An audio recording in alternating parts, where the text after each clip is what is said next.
एक लड़का अपनी मर्जी से पूरे कोरिया के सबसे खतरनाक स्कूल में एडमिशन लेता है। इस स्कूल में हर दिन सिर्फ लड़ाई होती है, लेकिन ये लड़का बाकी सबसे बिल्कुल अलग था। उसे किताबों से इतना प्यार था कि वो हर दिन लाइब्रेरी में जाकर पढ़ता, और सिर्फ खुद पढ़ना ही नहीं, वो अपने क्लासमेट शिह्योन को भी पढ़ाई में घसीटना चाहता था। लेकिन इससे पहले कि शिह्योन मना कर सके, स्कूल की फाइटिंग रैंकिंग में 173वें नंबर वाला लड़का सामने आ गया और बिना कुछ कहे वो सीधे शिह्योन की तरफ घूंसों से हमला करने आ गया। अचानक पूरे क्लासरूम का माहौल गर्म हो गया, क्योंकि इस स्कूल में यही परंपरा है, ताकत का फैसला घूंसों से होता है।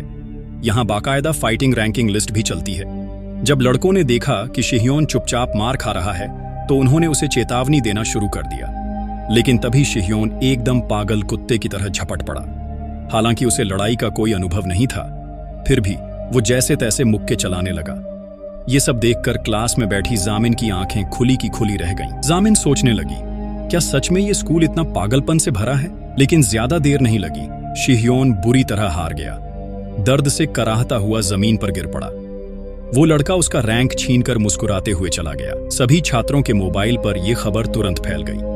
लेकिन इस घटना के बाद जामिन को पक्का यकीन हो गया कि शिह्योन पढ़ाई करने वाला लड़का है। अब वो हर हालत में चाहती थी कि शिह्योन उसके स्टडी ग्रुप में शामिल हो। लेकिन परेशान होकर शिह्योन ने साफ कहा, यहाँ पढ़ना मुमकिन नहीं है। शिह्योन ने कहा, इस स्कूल में पढ़ाई की बात करना ही गुनाह है, क्योंकि इस ऐप को बनाने वाला है पी-हानवे, जो पूरे देश के सबसे बड़े गैंग सिल्वर गैंग का वारिस है, और यही स्कूल का फाइटिंग रैंक नंबर 1 है। यहाँ अगर कोई पढ़ाई की कोशिश करता है तो लोग उसे पी-हानवे का अपमान मानते हैं। ये कहकर शिह्योन चुपचाप अपना बैग उठाकर चला गया। लेकिन जामिन को अभी असली स्कूल का स्वाद मिलना बाकी था, जब क्लासरूम में किसी ने गलती से एक जोर का पाद मार दिया और पूरी क्लास ठहाके लगाकर हंसने लगी। हंसी की आवाज से एक लड़का जो सो रहा था गुस्से में उठ गया और बिना कुछ कहे एक कॉफी का मग उठाकर टीचर की टेबल पर दे मारा। फिर वो सीधा उस स्टूडेंट के पास पहुंचा जिससे आवाज आई थी। यही है इस स्कूल की असली हकीकत।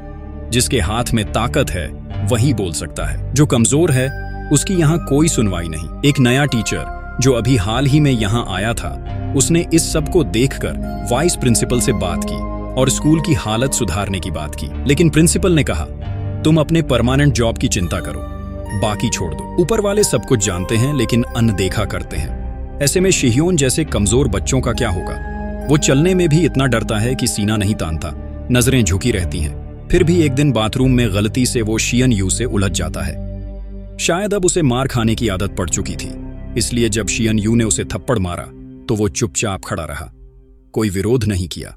यहां तक कि उसने खुद को झुका लिया और खुद से कहा, मार लो जितना मारना है। ये थी शिह्योन की दुख भरी और कमजोर जिंदगी की सच्चाई। लेकिन उसी वक्त एक टीचर ने ये सब देख लिया।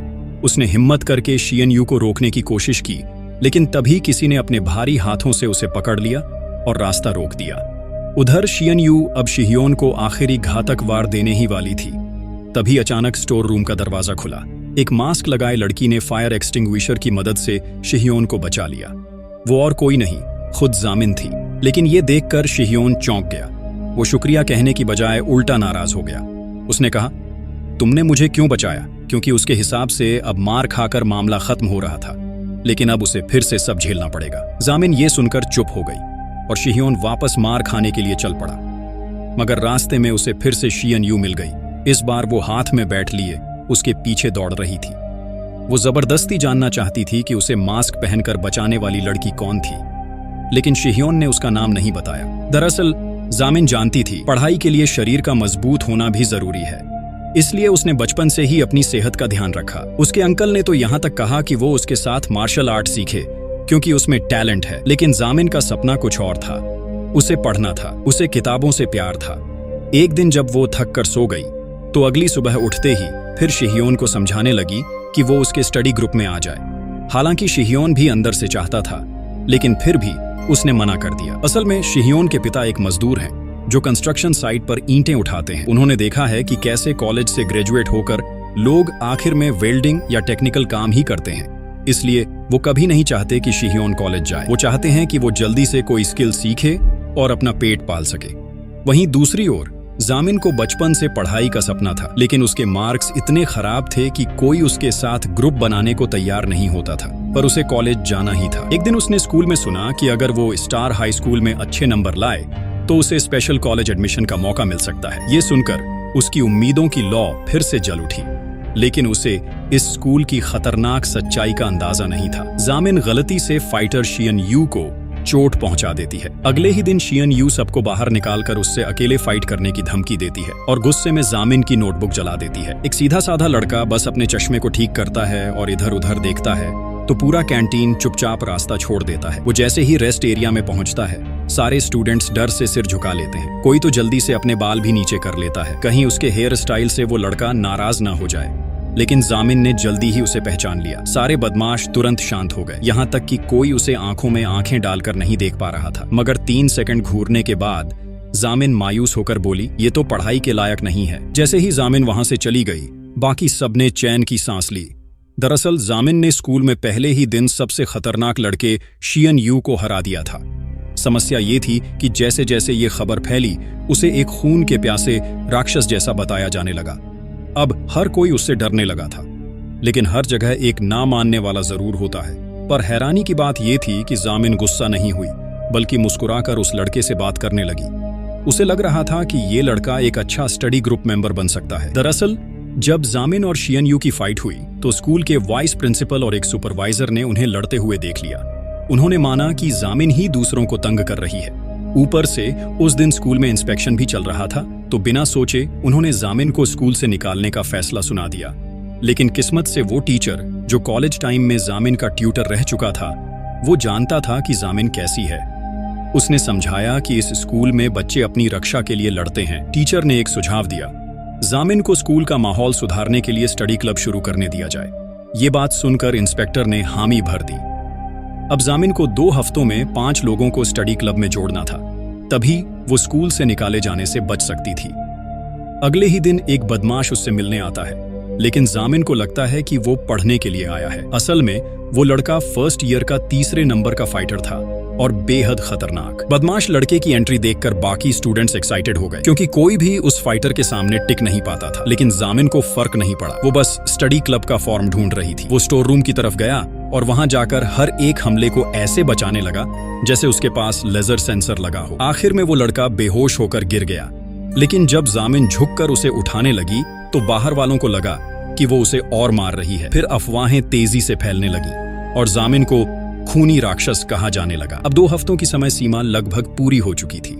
जामिन निराश हो रही थी कि शायद कोई स्टडी क्लब में नहीं आएगा। तभी एक मैसेज आया। एक नाम था ली ज्यू, जो ग्रुप में शामिल होना चाहती थी। जामिन तुरंत उसकी क्लास की ओर भागी। शिह्योन ने जैसे कुछ समझ लिया था, उसे रोकने की कोशिश की, लेकिन जामिन ने हिम्मत नहीं हारी। शिह्योन ने खुद उसे अंदर धकेल दिया। जैसे ही जामिन क्लास में पहुंची, वो चौंक गई। जामिन को तभी पता चला कि ये स्कूल को एजुकेशन है, लड़के लड़कियों का मिक्स। वो शर्म से बाहर भाग गई। शिह्योन उसे समझा ही रहा था कि तभी क्लास में एक बदमाश लड़की जोर से बोली, लीजियू। जैसे ही शिह्योन ने लीजियू का चेहरा देखा, वो समझ गया अब कुछ नहीं हो सकता, क्योंकि लीजियू और कोई नहीं बल्कि वही लड़की थी जो शिह्योन ने पहले फाइट में घायल किया था, शियन यू की जुड़वा बहन। वो लड़का जो स्कूल का सबसे कमजोर माना जाता था, उसे देखकर सब ऐसे डर जाते जैसे कोई दैवी शक्ति हो। उसे खुद भी समझ नहीं आता कि आखिर ये सारे गुंडे उसके लिए रास्ता क्यों छोड़ते हैं। एक बार उसने बस हल्का सा मुड़कर देखा तो पीछे वाले बदमाश ने राहत की सांस ली, क्योंकि वो जानता था कि अगर टकरा गया तो बुरा हाल होगा। दरअसल ये स्कूल के सबसे खतरनाक गुंडे थे। उन्होंने शियन यू को जबरदस्ती छत पर ले जाया। छत पर खड़े 2 लड़कों को देखकर शियन यू की सांसें थम गईं। उसे समझ आ गया कि सुबह की उसकी हरकतों का खामियाजा मिलने वाला है। तभी उनमें से सबसे ऊपर खड़ा लड़का मुड़ा। वो कोई और नहीं, स्कूल का असली बॉस पी हान वेई था, जिसने खुद इस स्कूल के सारे नियम बनाए थे। पर ये सब छत पर एक और लड़के ने देख लिया था। शाम को जब एक टीचर घर लौटा तो देखा दरवाजे का लॉक टूटा हुआ है। वो धीरे धीरे अंदर गया और सामने था उसका ही स्टूडेंट शियन यू। असल में पी हान वेई ने शियन यू को हुक्म दिया था कि टीचर को डराकर स्कूल छोड़ने पर मजबूर करे। तभी जामिन का कॉल टीचर के फोन पर आया, लेकिन शियन यू ने फोन छीन लिया। जैसे ही वो टीचर पर हमला करने वाला था, अचानक पूरे कमरे की लाइट चली गई। एक आदमी ने टीचर को खींचकर बाहर निकाला। वो कोई और नहीं, वही था जो दिन में छत पर सब देख रहा था। लेकिन उसने पी हान वेई की ताकत को कम आंका था, क्योंकि जैसे ही वो लोग बाहर निकले, पार्किंग में पहले से बदमाश घात लगाए बैठे थे। टीचर ने अपनी पहचान बताकर उन्हें शांत करने की कोशिश की, लेकिन अगले ही पल उसे जमीन पर गिरा दिया गया। अब बारी थी पार्क ग्यूनहुआ की। उसने फाइट के लिए खुद को तैयार कर लिया। ग्यूनहुआ ने सब गुंडों को अकेले घुटनों पर ला दिया, लेकिन आखिर में उसे भी पेट में एक डंडा लग गया। भयानक दर्द से वो वहीं गिर पड़ा। तभी सामने वाले लीडर ने उसकी पहचान जान ली। वो कोई और नहीं बल्कि वही पार्क ग्यूनहुआ था जो एक सीरियल रैंडम अटैक केस के चलते पूरे देश में कुख्यात हो गया था। लेकिन अकेला इंसान कितना भी ताकतवर हो, भीड़ के सामने टिक नहीं सकता। उसे भी पीट पीट कर जमीन पर गिरा दिया गया। अब शियन यू फिर से टीचर को मारने वाला था। तभी किसी ने उसका हाथ खींच लिया। मैं भी सर, आप ठीक है ना? लेकिन पीछे से और भी गुंडे आ गए। अब कोई रास्ता नहीं बचा था। जामिन ने अपने चश्मे उतार दिए जो उसकी असली ताकत को छुपाते थे। अब जामिन पूरी ताकत में थी। उसकी फुर्ती ऐसी थी कि कोई उसे छू भी नहीं पा रहा था। एक ही किक से कई गुंडे उड़ गए और असली शो तो अभी शुरू हुआ था। लेकिन भाई, कहानी यहीं खत्म नहीं होती। जो होने वाला है उसकी किसी ने कल्पना भी नहीं की थी। असली सच तो अब सामने आएगा और वो सब कुछ खुलेगा पार्ट 2 में। तो भाई, चैनल को सब्सक्राइब जरूर कर लो और बेल आइकन भी दबा देना, क्योंकि पार्ट 2 बहुत जल्दी आ रहा है। और भाई, असली कहानी तो अब शुरू हुई है।